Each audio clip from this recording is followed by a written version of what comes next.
Somos PAE, líder global de energía. Ofrecemos productos y servicios a la industria y estaciones de servicio. Nuestra producción de petróleo y gas abastece al mercado local y al de exportación. Producimos combustibles de máxima calidad en la refinería más moderna de Sudamérica. Invertimos, innovamos, crecemos. Somos PAE, energía para la industria. ExxonMobil, hace más de 110 años presentes en la Argentina. Comprometidos con el desarrollo del país y de la comunidad. Estudia actuación en Timbre 4. Niños, adolescentes, adultos. Dirección Claudio Tolcachir. Informes en www.timbre4.com. Somos energía. Somos crecimiento. Somos compromiso. Somos el futuro que mueve a todo el país. Sindicato de Petroleros Privados. Marcelo Rucci, secretario general. Naturgy te recuerda que alterar las instalaciones de gas de la distribuidora o un medidor de gas representa un potencial alto riesgo para la seguridad de las personas y para sus bienes materiales, además de constituir un delito. Por ello, las instalaciones de gas solo pueden ser manipuladas por personal autorizado por la compañía. Si sos testigo o tenés conocimiento de estas irregularidades, te pedimos que hagas la denuncia. Si preferís en forma anónima al 0810-333-6862 o por mail a denuncias@naturgy.com.ar. Cuidémonos entre todos. ¿Sabías que todos los accidentes por inhalación de monóxido de carbono son evitables? Chequea que la llama de tus artefactos sea siempre azul. No olvides ventilar los ambientes de tu hogar todos los días, verificando que las rejillas cuenten con salida al exterior y las ventilaciones no estén tapadas ni sucias. Y controla las instalaciones internas con un gasista matriculado. Con estos consejos, proteges a tu familia. Metrogas, damos calor. Letras y corcheas. Un encuentro con músicos y escritores. Una hora para disfrutar de canciones y textos contado por sus autores. Letras y corcheas.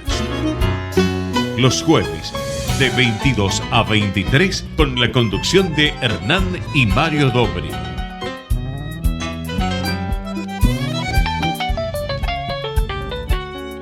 Buenas noches, bienvenidos a una nueva emisión de Letras y Corcheas.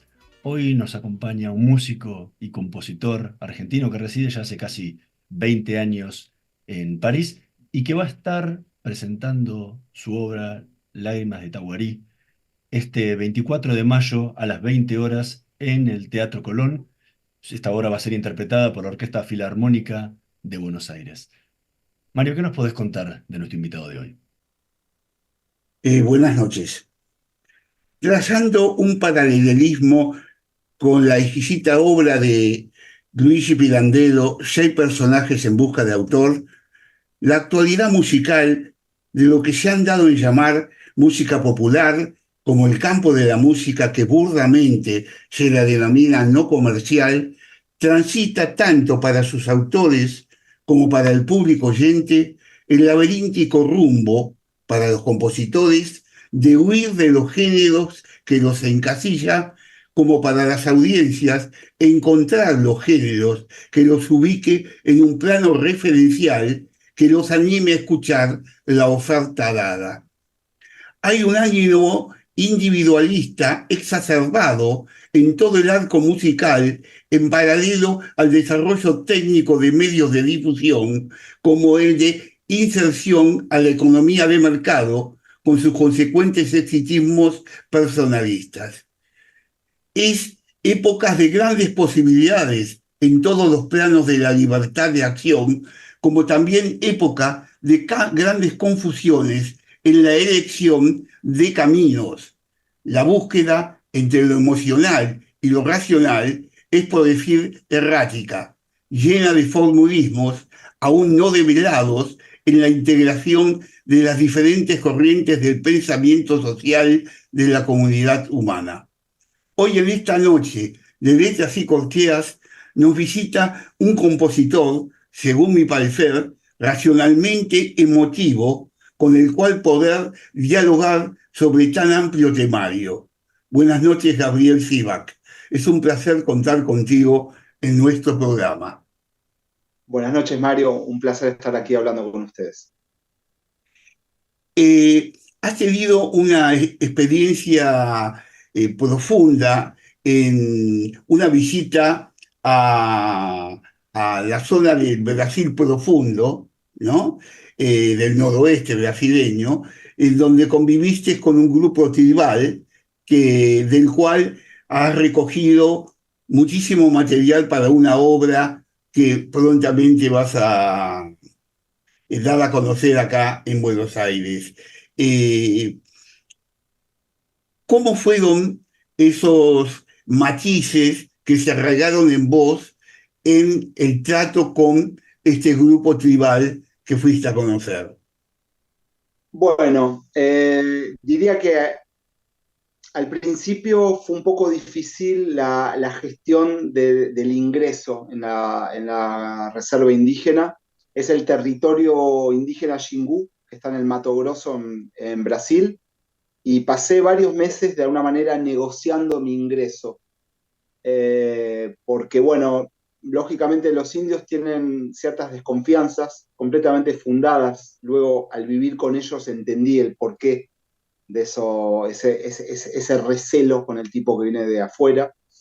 Hay una cuestión un poco histórica, ¿no? Que viene, creo yo, de la evangelización de los portugueses, que fue una matanza salvaje, ¿no? Y hechos más contemporáneos como realizadores de la BBC que querían ingresar y después hicieron documentales sin pedir permiso, vendiendo a cifras millonarias documentales que los indios no ganaron nada. Esto es justo decirlo porque me han contado esta historia y a mí me causó mucho dolor escuchar esto, ¿no? Yo fui muy transparente de entrada con ellos. Yo le dije que venía a inspirarme para una obra de orquesta que iba a ser estrenada en Nantes, en la ciudad de Francia, y dije todo tal cual iba a ser. Ellos me preguntaron qué estilo de música. Yo dije una pieza de orquesta, no es música, digamos, un proyecto cultural, no comercial. Bueno, hubieron charlas de este tipo durante varios meses. Y bueno, finalmente aceptaron, pusieron unas condiciones para el ingreso. Todo se dio a través de un musicólogo francés que vive en Río, que había convivido con ellos y que me pidió varias obras mías para escuchar lo que yo hacía, ¿no? Y bueno, él de alguna manera como que les dijo algo así como reciban a este pibe, y ahí empecé yo a tratar con ellos, ¿no? Diría que el principio fue así, como de cierta desconfianza, y una vez que estuve ahí fue maravilloso. O sea, el trato con ellos fue fantástico, me sentí como un hijo más en esa civilización. Eh, y nada, una experiencia absolutamente intransferible, el tema de vivir en la selva, dormir con ellos en una choza, asistir a los rituales, ir a pescar a las 5 de la mañana, cosas de la naturaleza, ver todo lo que hacían ellos en el cotidiano. Yo igual había leído un montón, había llegado con un bagaje muy importante y un conocimiento, creo, bastante amplio de cada una de las etnias que viven en el territorio Xingu. A partir del momento que ingreso solamente puedo contar cosas maravillosas, porque el intercambio humano fue realmente muy real y muy profundo. ¿Y en dónde de dónde surge esta inquietud tuya por, por conocer esta tribu y componer esta obra en base a esta experiencia? Bueno, como todo en la vida, es como un deseo que se fue construyendo progresivamente, ¿no?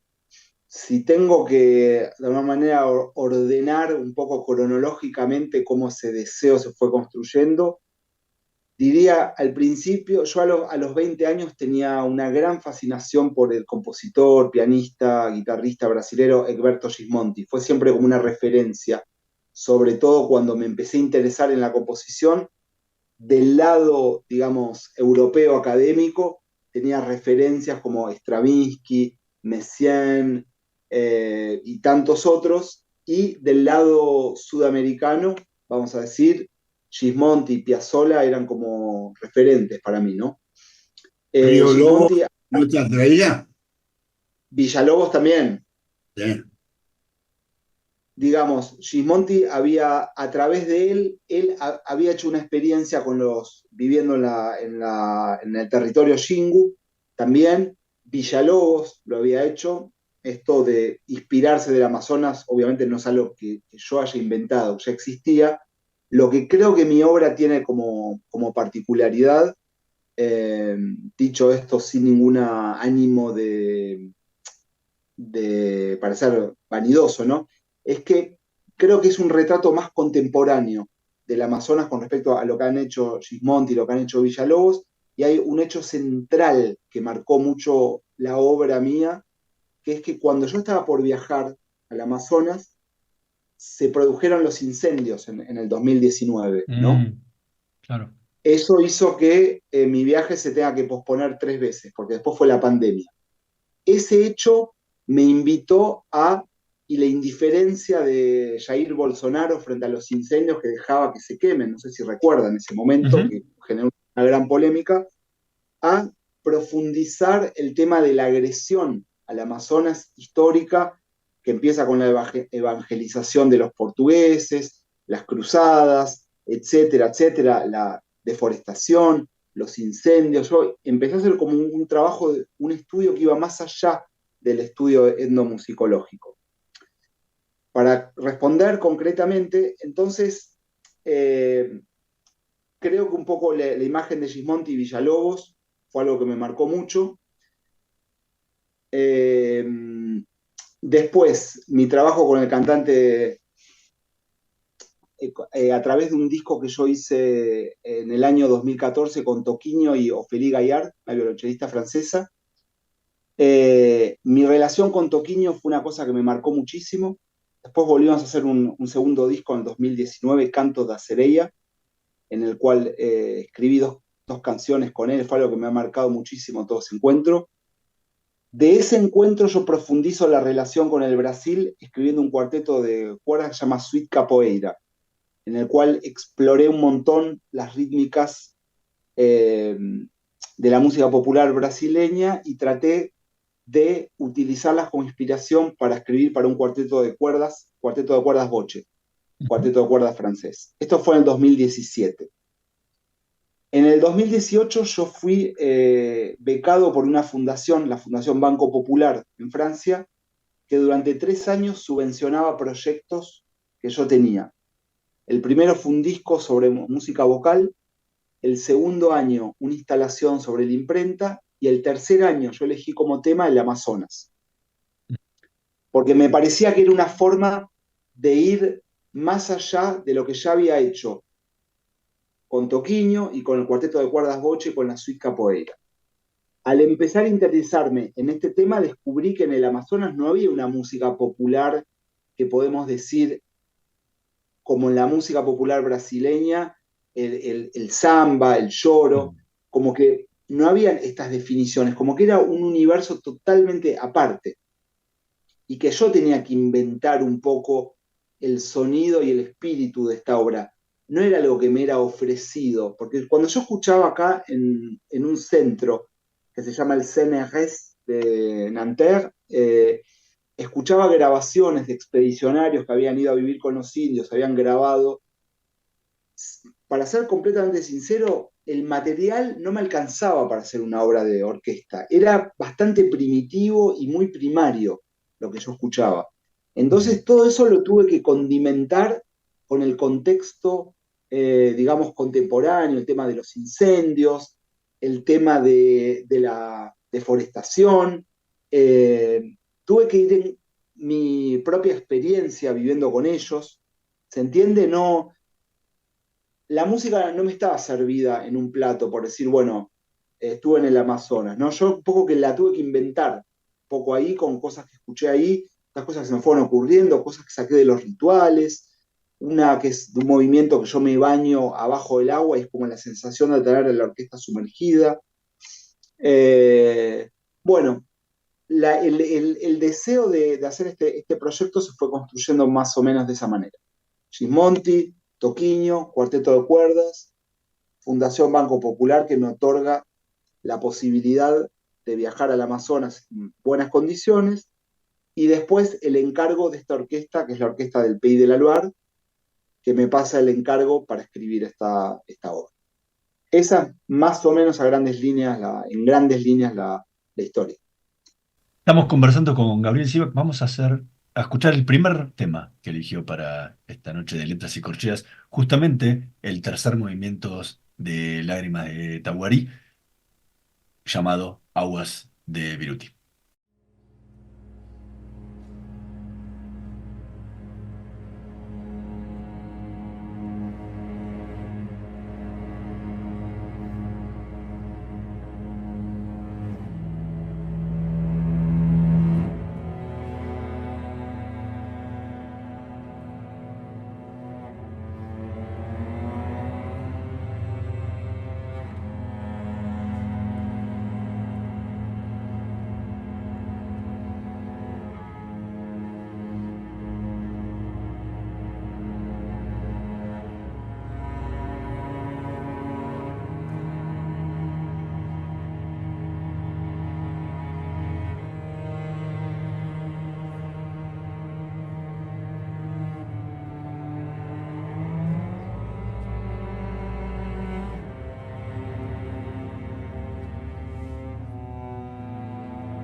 Escuchábamos el tercer movimiento de la obra Lágrimas de Tahuarí, titulado Aguas de Viruti, del compositor argentino Gabriel Sivak, que va a estar presentándolo en el Teatro Colón el próximo 24 de mayo a las 20 horas con la Orquesta de Filarmónica de Buenos Aires.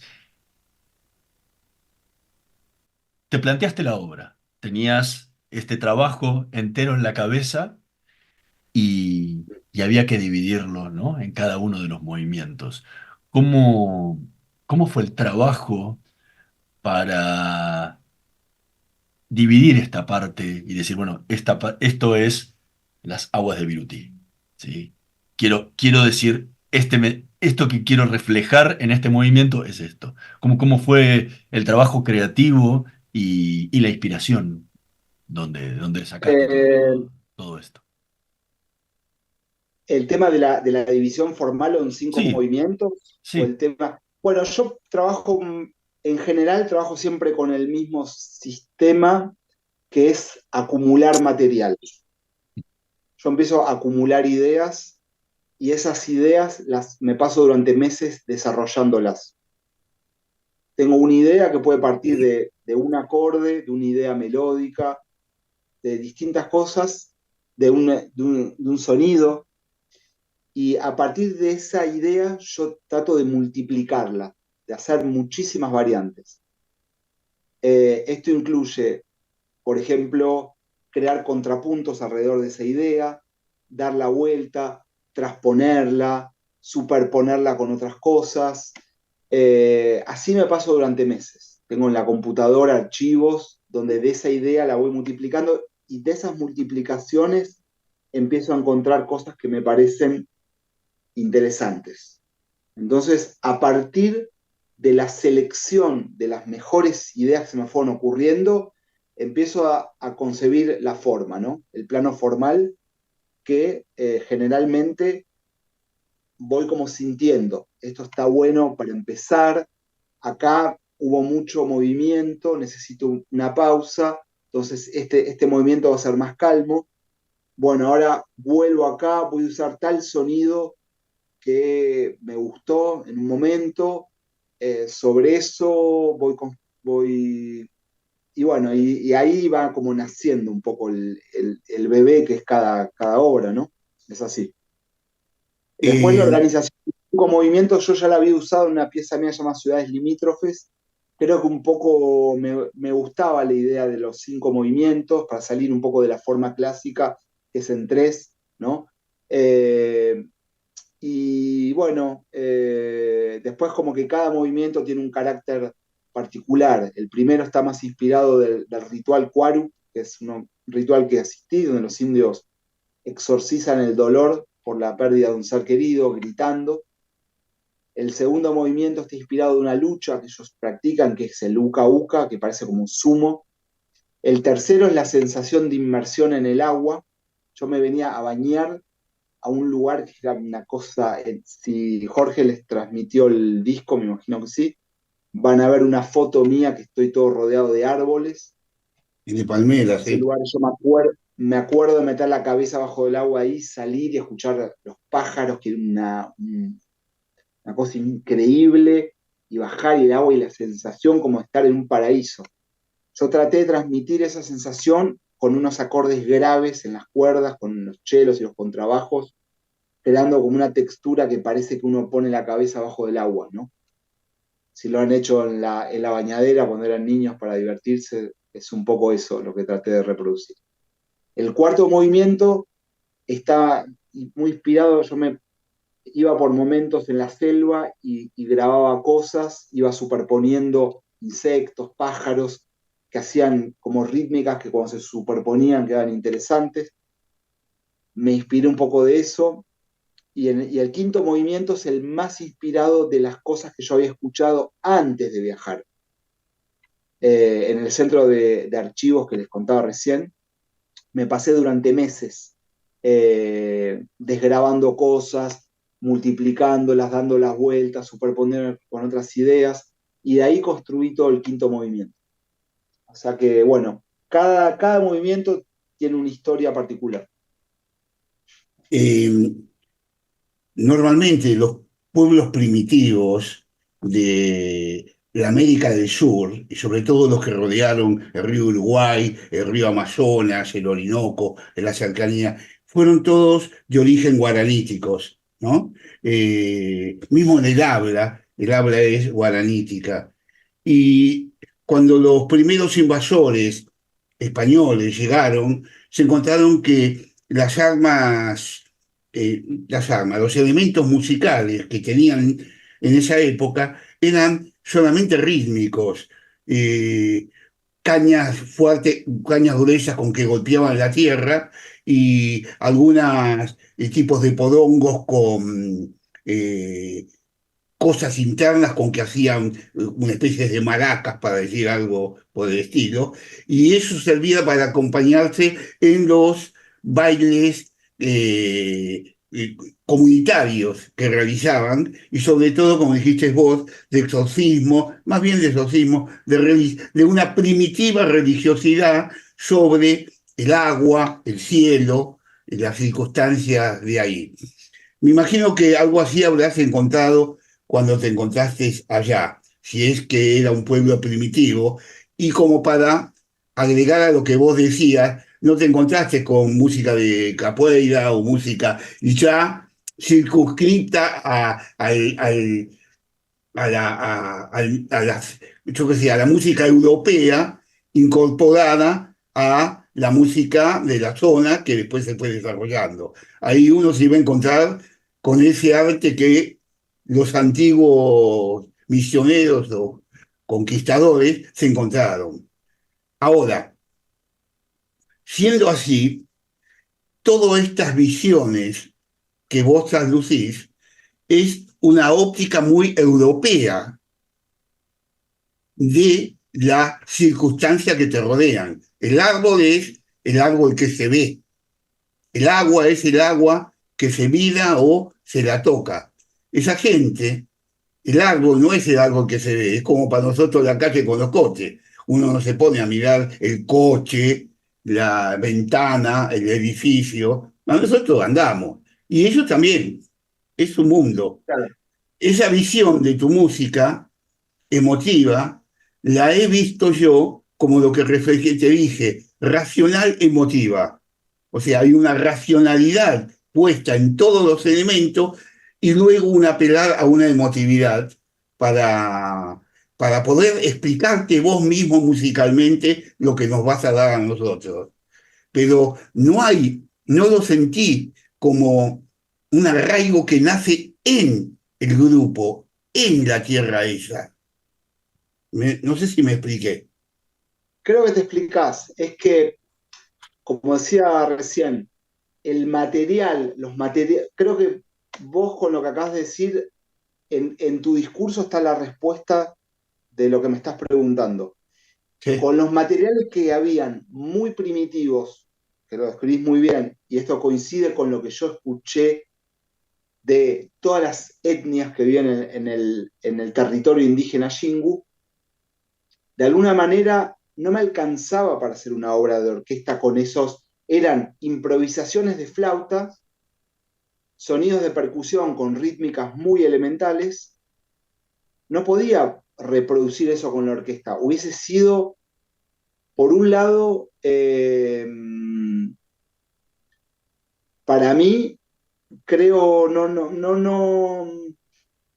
yo no veía una obra y además hubiese sido una cosa falsa de mi parte imitar eso, como que no, o sea, mi personalidad, o sea, no lo voy a negar también, ¿eh? Yo no vivo ahí, o sea, sin duda que no vivo ahí. Entonces podía usarlo como colores en determinadas situaciones, cosas que me inspiré que tienen que ver con los rituales, con determinadas situaciones, pero yo lo puedo hacer desde mi lenguaje y desde mi universo. No puedo ponerme a componer como un indio, pues sería una cosa totalmente impostada y una cosa falsa, ¿no? Entonces yo lo hago desde mi percepción y desde mi propia subjetividad de lo que es ese universo. Obviamente alguien me puede decir, pero es demasiado complejo para las flautas que usan los indios.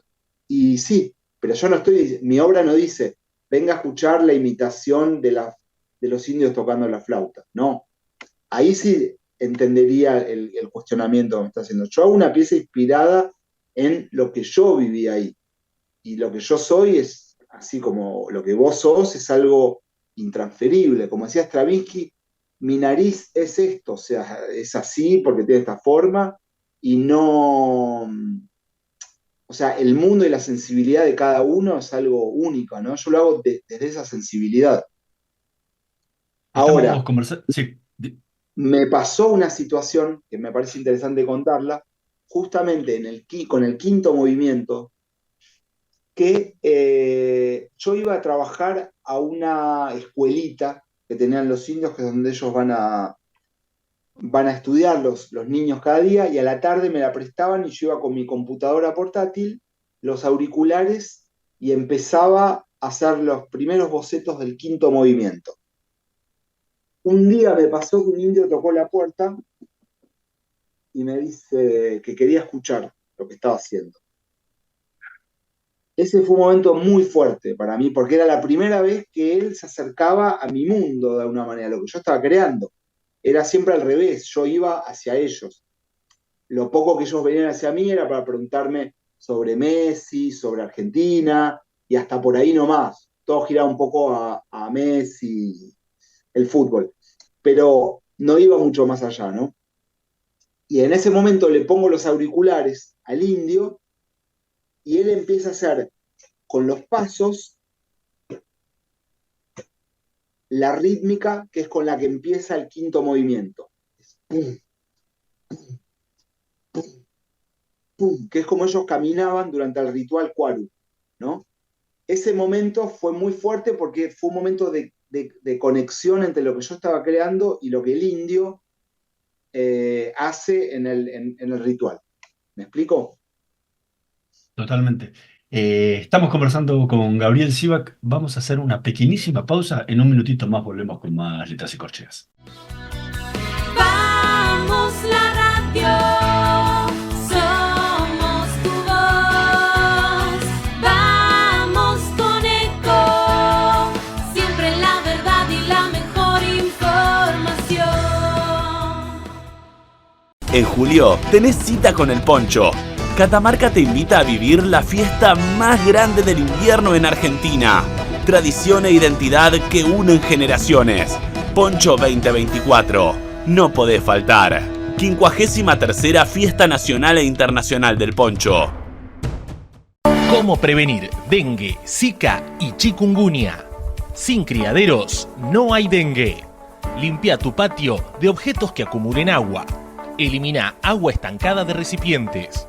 Reemplaza con tierra o arena el agua de tus flores. Tapa los tanques de agua y cisternas. Tira y perfora llantas para que no acumulen agua. Limpia floreros y bebederos. Recordá, sin criaderos no hay dengue. Intendencia Menéndez. Informate en ecomedios.com. Seguinos en TikTok, @ecomedios1220. Letras y corcheas. Una hora para disfrutar de canciones y textos contados por sus autores. Con la conducción de Hernán y Mario Dobri.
Escuchábamos el quinto movimiento de la obra Lágrimas de Tahuarí, intitulado Huecuros, que va a ser interpretado, la obra completa, por la Orquesta Filarmónica de Buenos Aires en el Teatro Colón el próximo 24 de mayo a las 20 horas, junto a su autor, Gabriel Siva, que va a estar especialmente en el Teatro Colón ese día.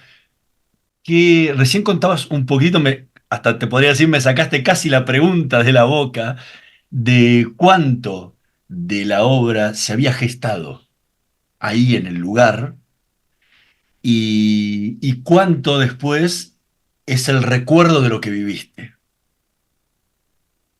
Buena pregunta. Mira, no lo había pensado.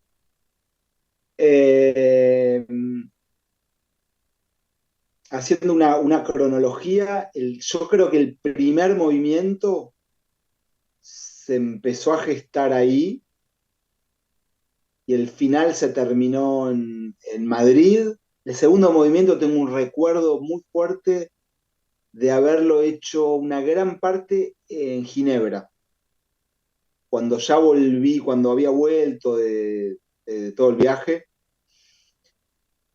El tercero lo hice en Madrid, solo hice en la Casa Velázquez, me acuerdo perfecto, íntegro. Necesitaba un momento de respirar la obra, había habido mucho ritmo en el segundo y dije, ahora voy a hacer un movimiento calmo y me inspiré de esa imagen mía en los árboles y la del agua.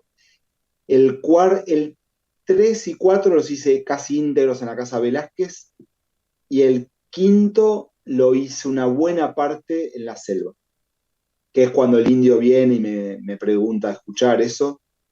O sea que diría que la parte más... a la vez el quinto lo había empezado en París, mientras escuchaba las desgrabaciones del Centro de Musicología y eso.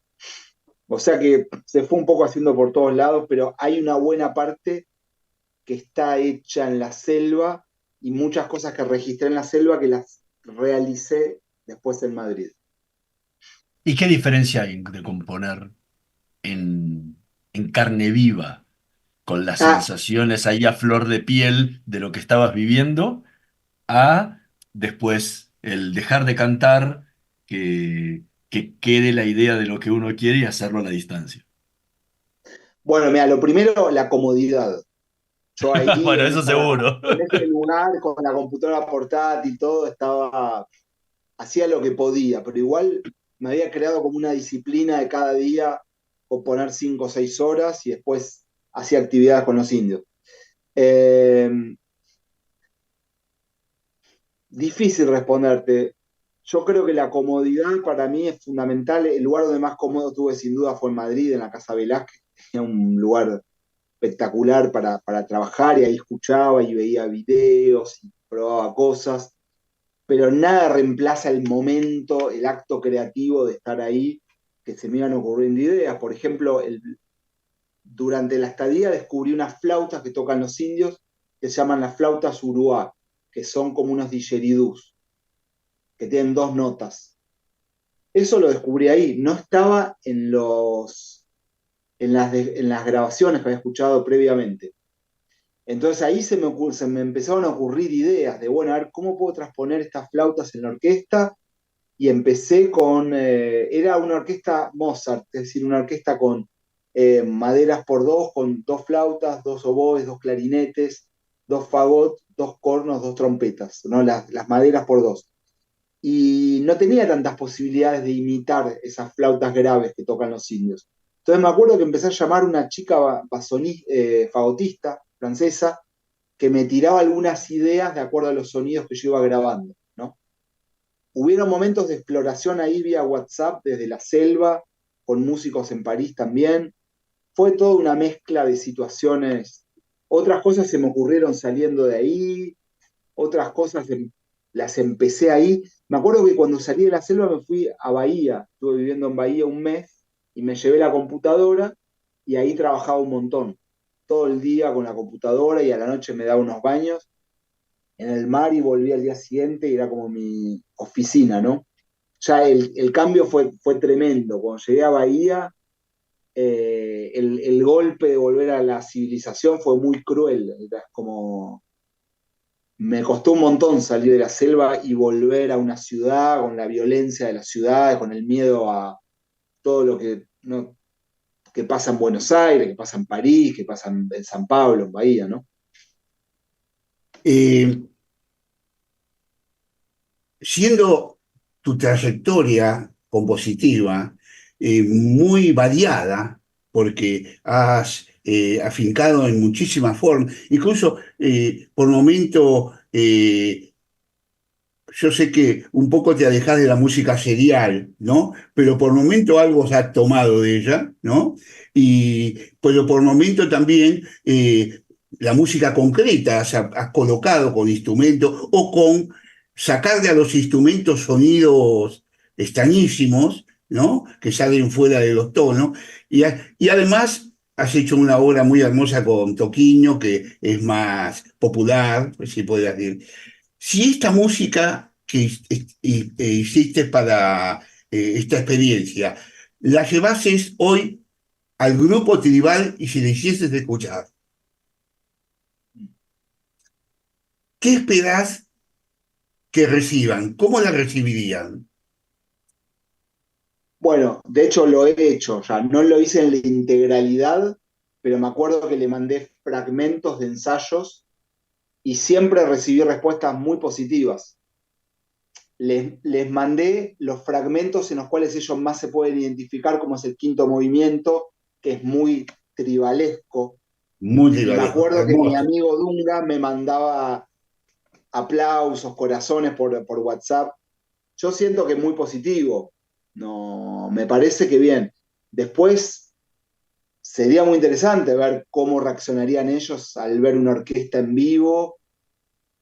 Yo creo que bien. Es siempre un misterio lo que el otro le pasa cuando uno escucha el trabajo. Me han pasado de todo en la vida, de gente que pensaba que no iba a entender nada y le encantó y interpretó las cosas de una manera totalmente distinta a lo que yo me imaginaba, y grandes entendidos que, no sé, no, creo que es muy difícil ponerse en el lugar del otro para ver cómo va a reaccionar. Ese juego como que basado en muchas experiencias que tuve, trato de evitarlo un poco.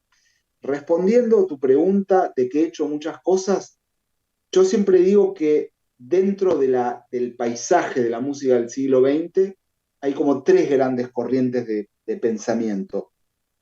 La corriente de pensamiento vanguardista, que es que, resumiendo, después de la Segunda Guerra Mundial, muchos compositores deciden hacer tabla rasa con el pasado, diciendo si todas esas hermosas sinfonías que ha creado el hombre con Beethoven, con Brahms, etcétera, nos ha llevado a una guerra mundial y a una barbarie tan grande como fue la Segunda Guerra Mundial, entonces tenemos que crear una música nueva. Entonces vamos a dejar de lado la narración, la melodía, la armonía, los ritmos tradicionales. Esa es la corriente vanguardista, ¿cierto? Después está la corriente neoclásica, en la cual mucha gente dijo, no, nosotros queremos seguir componiendo cosas melódicas, armónicas, en el sentido clásico, ¿no? Y después está la corriente posmoderna, en la cual se toman cosas del vanguardismo y cosas del neoclasicismo. Yo me ubico claramente en la corriente posmoderna, sin duda por una cuestión de experiencias de vida, que bueno, mi vida es lo que es y fue lo que fue, de una manera, como vos decís muy bien, tuvo un contacto fuerte con la vanguardia en Francia, con la música más erudita, y también he hecho cosas con música popular, que me enorgullezco completamente de haber hecho tanto con el tango como con la música brasilera. Y cuando era estudiante, acá tuve un maestro que me marcó mucho, que fue Eric Tanguy, él me dijo que yo tenía que resumir todo lo que yo había hecho en una obra, ¿no? Y desde ese punto de vista, la corriente postmoderna era la que más me convenía a mí escribirme, porque en la posmodernidad se pueden usar elementos que vienen de la música popular, elementos de la vanguardia, como vos decís, he explorado mucho con todo lo que es timbres, que es uno de los puntos fuertes de la corriente vanguardista, y también con cosas que vienen más de la música más concreta, como es la armonía, la melodía. Entonces yo creé un poco un universo, creo, personal basado en mi experiencia de vida, ¿no? Que tiene que ver con la música popular, con los encuentros con la vanguardia en Francia, con mi formación en Francia, porque yo de alguna manera soy un hijo de este país. O sea, amo Argentina, todo, pero yo me formé acá, o sea, no lo puedo ocultar esto. O sea, en el Mundial voy a hinchar siempre por Argentina y es mi país. Pero sos un Messi cualquiera.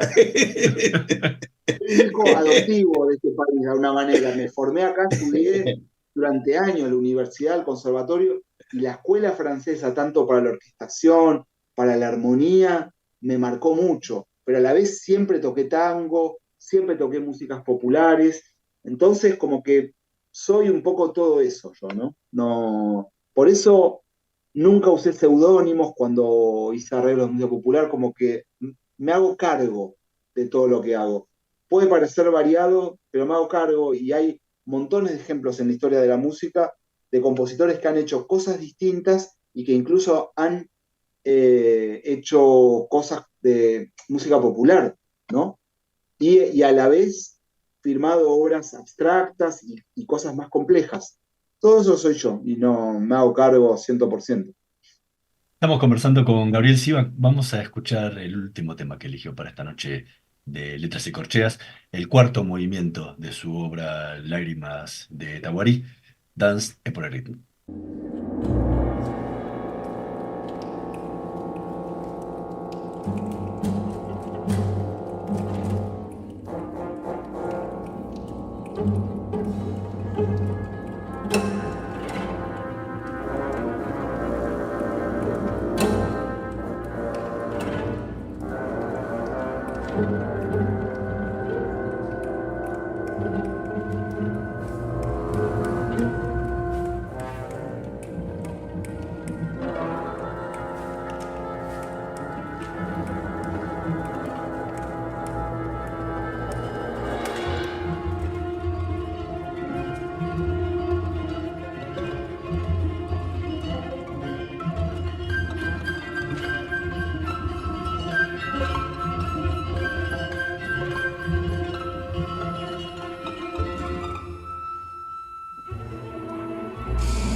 Escuchábamos Dance et Polyrhythmic, es el cuarto movimiento de la obra Lágrimas Petaguarí de Gabriel Sivak, que se va a estar presentando el 24 de mayo a las 20 horas en el Teatro Colón con el concierto que va a dar la Orquesta Filarmónica de Buenos Aires.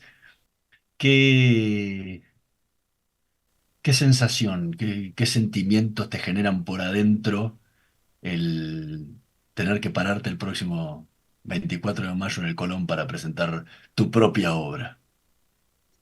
Bueno, la verdad que es un orgullo enorme, eso desde ya, es algo que soñé muchas veces en vida, creo que está ya en la mitología griega el sueño del retorno a su país. Eh, y es algo que, bueno, se fueron dando varios regresos, ¿no? Primero con mi ensamble Contramarca en el Teatro Cervantes, el año 2012, con Toquinho y María Kreuzer en el Gran Rex, 2016, con la Orquesta Filarmónica Río Negro en 2022, y bueno, ahora se da esto del Teatro Colón, que al primero que le estaré siempre agradecido es al maestro Manuel Hernández Silva, que es el director venezolano que va a dirigir la Filarmónica de Buenos Aires, y es el mismo director que dirigió el estreno con la Orquesta de Nantes y la dirigió 5 veces. A él le gusta mucho la obra y bueno, el día que me llamó para darme la noticia en París fue una emoción enorme para mí porque era algo que anhelaba mucho y la realidad es que hay poquísimo espacio en la sala grande del Teatro Colón para los compositores vivos, ¿no? Está el centro experimental, donde sí pasan muchas cosas, pero la sala grande es como mucho más difícil. Y bueno, me llegó esto y es una emoción enorme. Nada, la verdad, un sueño que se realiza en mi vida y nada, creo que lo voy a disfrutar mucho. Yo trato siempre de conectarme mucho con disfrutarlo y nada, creo que las cosas por algo se dan. Me acuerdo el día que me fui de la reserva, que los indios me decían que haga algo por ellos, que me pidieron, me hicieron tomar la palabra, yo me puse ahí a llorar, no podía seguir hablando. Y cuando me llamó me acordé de ese día. Eh, bueno, es como también un regalo para ellos que me pidieron de alguna manera que los defienda, no sé. No me esperaba esta situación, pero siento que a justicia también a ellos que han sufrido un montón los últimos años y que de alguna manera haya una obra que los representa, me pone también en un lugar que me da mucho orgullo y mucha gratitud hacia ellos. Vos sabés que estos 5 movimientos que me encantaron, debo decir, cada uno tiene una forma de pasionalidad diferente, ¿no? O sea, la pasión de uno va para un lado, para el otro. El último no cabe duda que exacerba los ánimos porque tiene un ritmo que violenta el pensamiento, para decir algo. Y mismo el cuarto movimiento es una danza llena de sonidos de la selva, ¿no? Insectos, sobre todo los sapos, esos sapos que hay y ranas que hay en la zona que hacen el toc, toc, toc, toc constante y que se lo nota que lo has incorporado orquestalmente.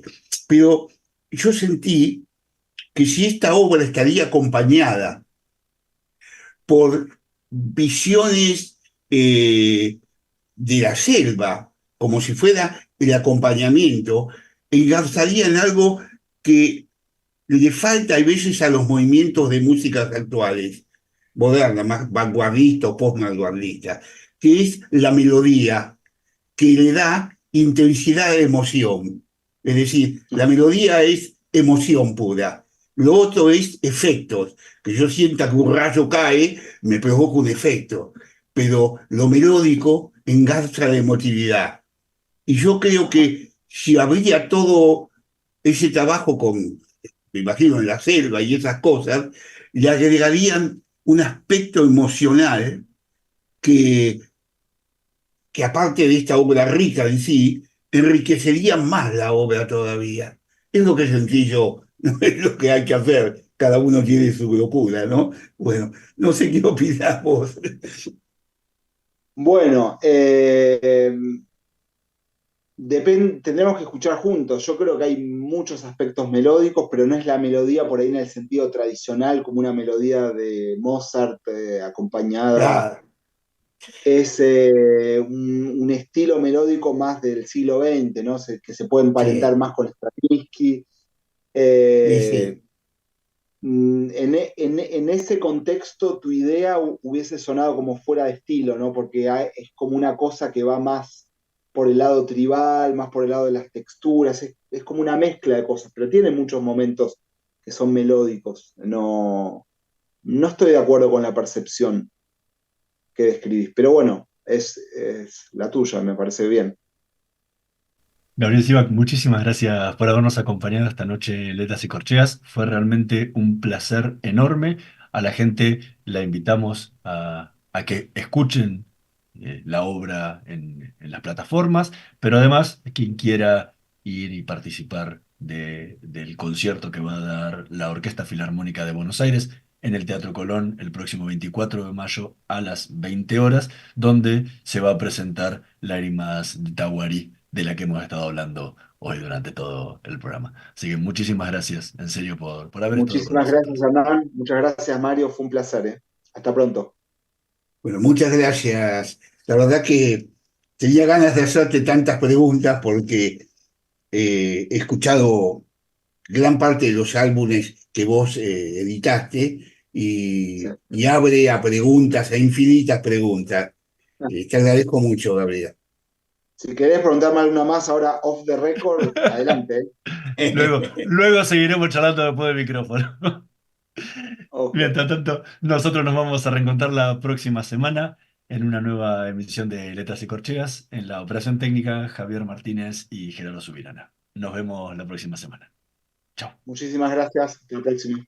Somos PAE, líder global de energía. Ofrecemos productos y servicios a la industria y estaciones de servicio. Nuestra producción de petróleo y gas abastece al mercado local y al de exportación. Producimos combustibles de máxima calidad en la refinería más moderna de Sudamérica. Invertimos, innovamos, crecemos. Somos PAE, energía para la industria. ExxonMobil, hace más de 110 años presentes en la Argentina. Comprometidos con el desarrollo del país y de la comunidad. Estudia actuación en Timbre 4. Niños, adolescentes, adultos. Dirección Claudio Tolcachir. Informes en www.timbre4.com. La energía que mueve al país nace del esfuerzo y compromiso de los miles de hombres y mujeres que con coraje ponen el cuerpo a una industria que no para de crecer. Con el compromiso que nos caracteriza, acompañamos a nuestros 26.000 afiliados y a sus familias con servicios e infraestructura de punta. Por eso, construimos clínicas, consultorios, farmacias y centros recreativos en toda la región. Marcelo Rucci, secretario general del Sindicato de Petroleros Privados. Energía que se siente. Naturgy te recuerda que alterar las instalaciones de gas de la distribuidora o un medidor de gas representa un potencial alto riesgo para la seguridad de las personas y para sus bienes materiales, además de constituir un delito. Por ello, las instalaciones de gas solo pueden ser manipuladas por personal autorizado por la compañía. Si sos testigo o tenés conocimiento de estas irregularidades, te pedimos que hagas la denuncia. Si preferís en forma anónima al 0810-333-6862 o por mail a denuncias@naturgy.com.ar. Cuidémonos entre todos. ¿Sabías que todos los accidentes por inhalación de monóxido de carbono son evitables? Chequea que la llama de tus artefactos sea siempre azul. No olvides ventilar los ambientes de tu hogar todos los días, verificando que las rejillas cuenten con salida al exterior y las ventilaciones no estén tapadas ni sucias. Y controla las instalaciones internas con un gasista matriculado. Con estos consejos, proteges a tu familia. Metrogas, damos calor.